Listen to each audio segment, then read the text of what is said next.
O que é uma raiz? As raízes são, normalmente, órgãos subterrâneos que realizam a fixação dos vegetais do solo. São aclorofilados, o que significa a ausência de pigmentação fotossintética, são responsáveis por absorver água e sais minerais do solo, no caso das plantas aquáticas da própria água, e armazenam substâncias de reserva. Constituição de uma raiz. A raiz é composta por várias partes, entre elas a coifa, a zona de crescimento, a zona pilosa, zona de ramificação e colo. Coifa. Protege a extremidade da raiz e ajuda a penetrar no solo. Zona de crescimento. Zona da raiz que cresce, fazendo assim o seu comprimento aumentar. Zona pilosa. Através dos pelos absorventes, realiza a absorção da água e sais minerais do solo. Zona de ramificação.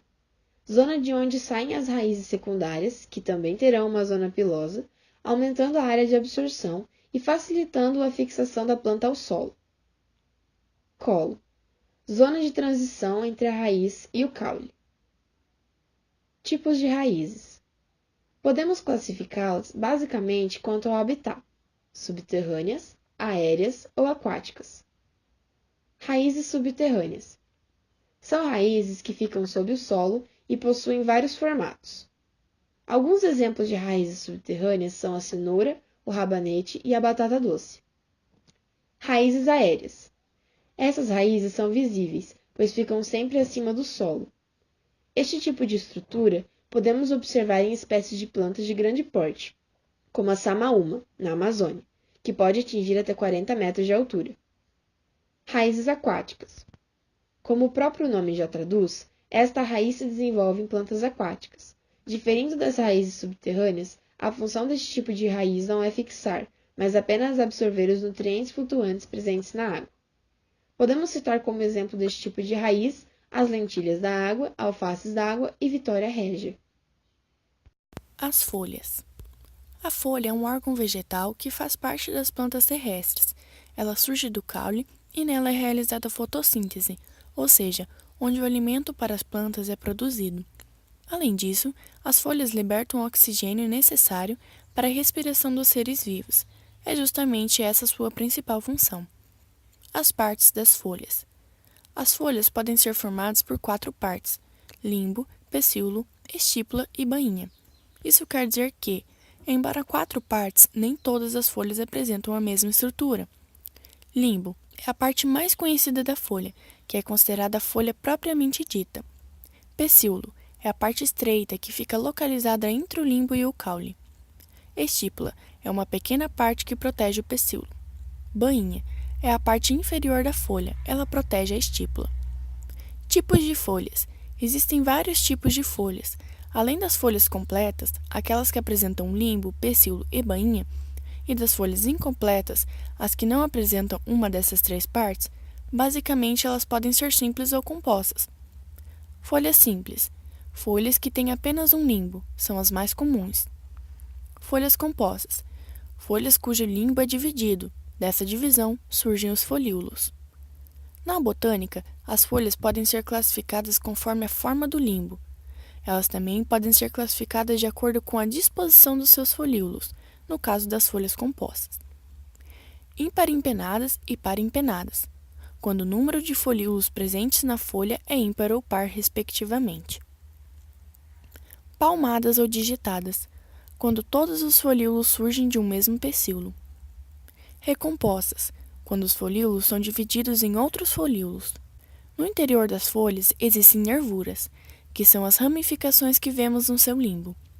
De acordo com o número de nervuras e a sua forma, as folhas podem ser classificadas em uninérvia, quando a folha tem apenas uma nervura, tal como a folha da palmeira. Paralelinérvia, quando a folha tem várias nervuras dispostas de forma paralela, tal como a folha do milho.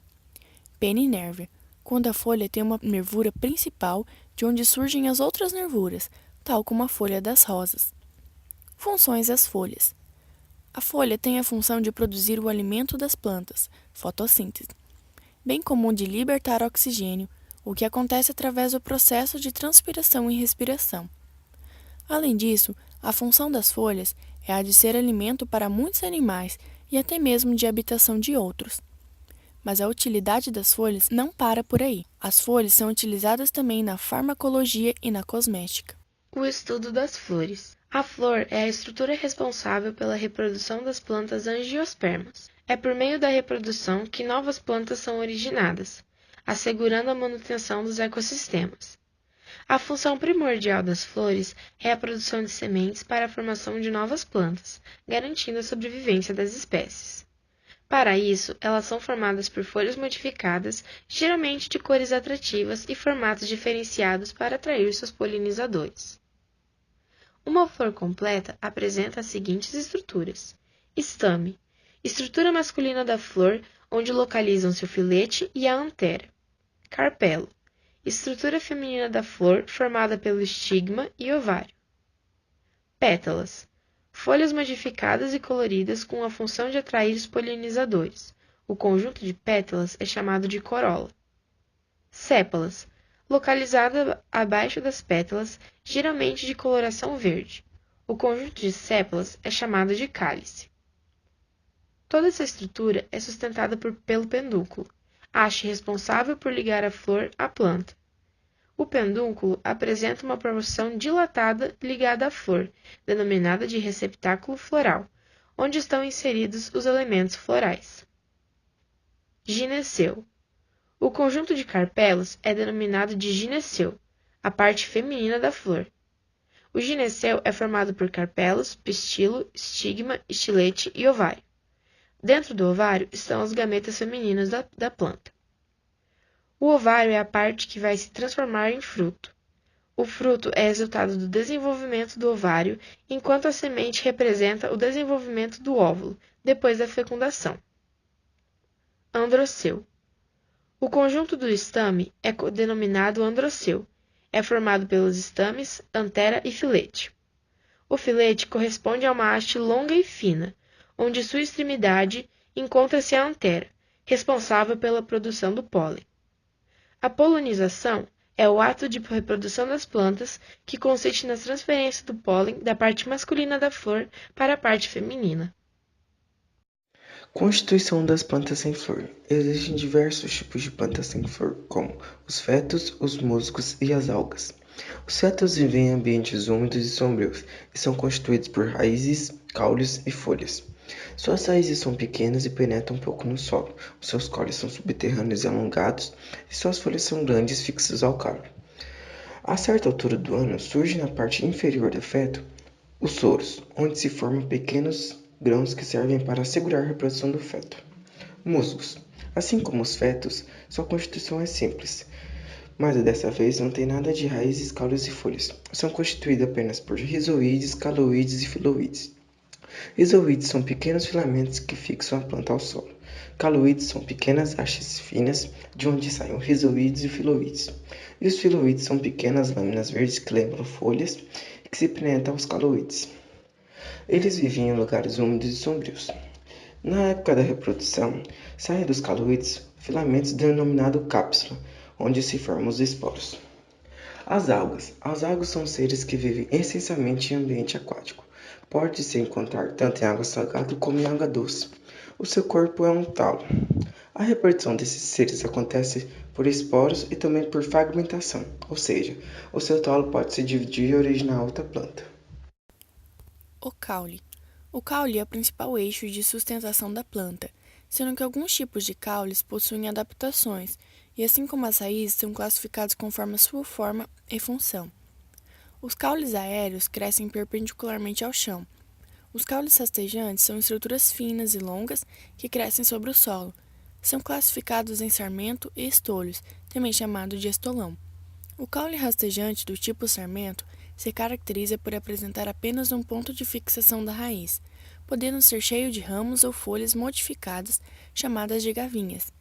Esse tipo de caule consegue subir em suportes.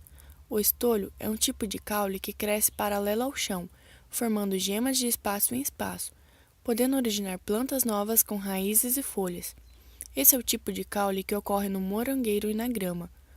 Os caules chamados de trepadores ou volúveis São estruturas finas e longas que crescem enroladas nos mais variados tipos de suporte, como no chuchu e nas jasmins. Os caules classificados como eretos são aqueles que crescem perpendicularmente ao chão. Os troncos são tipos de caule aéreo, possuem estruturas robustas e cilíndricas, desenvolvidas na parte inferior com ramificações na parte superior. Podem ser encontrados com dicotiledôneas basais nas maioria das árvores e arbustos do grupo das gimnospermas. Própria de vegetais como a couve, a haste é uma estrutura mole, geralmente verde e ramificada. Os estipes geralmente são caules não ramificados, que apresentam em sua parte superior um aglomerado de folhas. É um tipo de caule encontrado em espécies de palmeiras. O caule tipo colmo é bem semelhante ao estipe, se diferem apenas porque apresentam nós e entrenós bem visíveis. É típico do bambu, milho e cana-de-açúcar. Os caules subterrâneos desenvolvem-se sobre o solo e são ricos em substâncias nutritivas. Eles são classificados em rizomas, tubérculos e bulbos. Os rizomas são caules que apresentam gemas laterais e crescem sobre a superfície do solo, emitindo algumas folhas, como o gengibre e a samambaia. Os tubérculos são muito utilizados na alimentação, porque armazenam substâncias nutritivas, como, por exemplo, a batata inglesa. Formados por caule e folhas modificadas, o caule tipo bulbo é geralmente redondo, sendo que na parte inferior há raízes e na posterior folhas com reservas nutritivas. Alguns caules tipo bulbo são muito utilizados na alimentação humana, como o alho e a cebola. São chamados de caules aquáticos aqueles que se desenvolvem dentro da água, como Vitória régia, aguapé e etc. As gavinhas são adaptações caulinares que servem para a fixação das plantas trepadeiras. Ao encontrar um substrato adequado, a gavinha se prende e se enrola a ele. Essas adaptações têm forma de mola, o que impede que ela parta com facilidade. O espinho é uma adaptação que se caracteriza por ser muito resistente e por possuir a ponta bem afiada. Tem a função de proteger a planta, afastando predadores que poderiam danificá-la. Os espinhos se encontram presos a tecidos mais internos do caule, por isso é mais difícil de retirá-los da planta. Algumas plantas que possuem